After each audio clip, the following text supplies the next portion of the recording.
So, this is going to be a video that's, I think, going to be great if you have ever felt that maybe you have had multiple personalities, like, oh, I'm so crazy, or you know that there's a lot of inner conflict, and you're like, why do I feel like part of me hates myself and part of me is like really wants to do this, right? I've worked with my own journey almost entirely doing inner parts work. There's a super awesome, amazing book that I highly suggest that you read. It is originally written for like therapists and stuff, but if you're on your own inner journey and you're taking yourself on a little healing quests and you're visualizing your inner child and you're working with your inner child and working with parts of yourself, different aspects and different parts of yourself, you're working with your shadow. It's just a really, really amazing book. Helps you not feel crazy, and it also gives you some really good methods to use to connect with inner parts and integrate them into ourselves. So, one of my favorite methods to meet inner aspects of myself or inner children that I have that are causing maybe habits or patterns that I'm noticing when I want to, asking first when we're doing our own inner work, why are we doing something? Okay.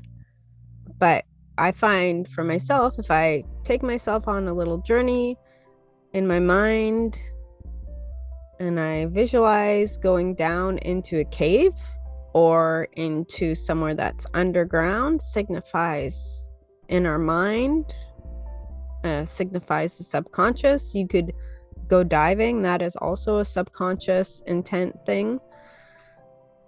If our mind's never going to do anything and show us information and stuff that we're not going to be ready for. So we're just going to trust if we take ourselves on a little journey that we're going to get the information, meet the part of ourselves, have the understanding that we need to have to move through the block or whatever it is that we're wanting to do to improve ourselves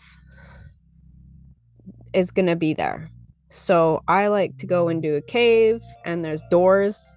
What's behind door number 1? Okay, and then what does this inner child have to do with? What does it feel? What does it relate to? You can use art to connect with that inner child.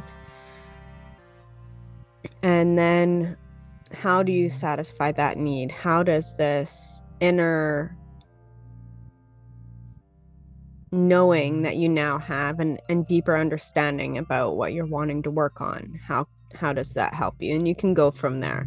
Sometimes I found that if there's especially scared inner child, if there's a particularly scared inner part, that sometimes it might take some time of continually working with and connecting with and reassuring, self-parenting. I think there's actually called like family systems. I'll look it up. My friend told me what it was called. It's kind of what I do, but I never even knew about it. Just one of the counselors I worked with introduced me to it, and I was able to take it and do a lot of things all by myself with that. So I will put it up in the video. So because time is not we can just skip through time and bring things forward.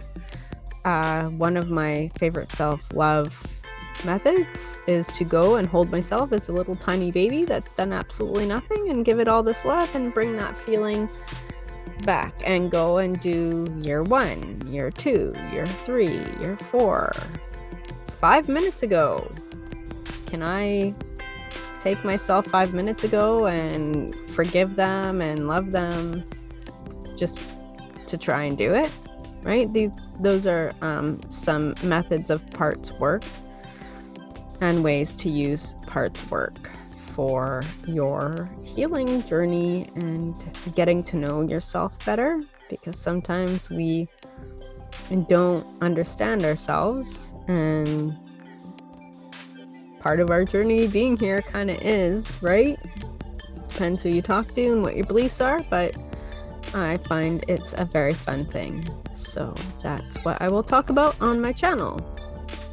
And this also relates to childhood trauma. You want to heal childhood trauma or any other trauma that you've had.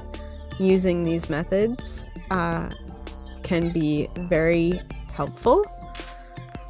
If there's chronic pain with healing stuff in our body, sometimes aspects and parts are with the energy, right? There's usually an energy component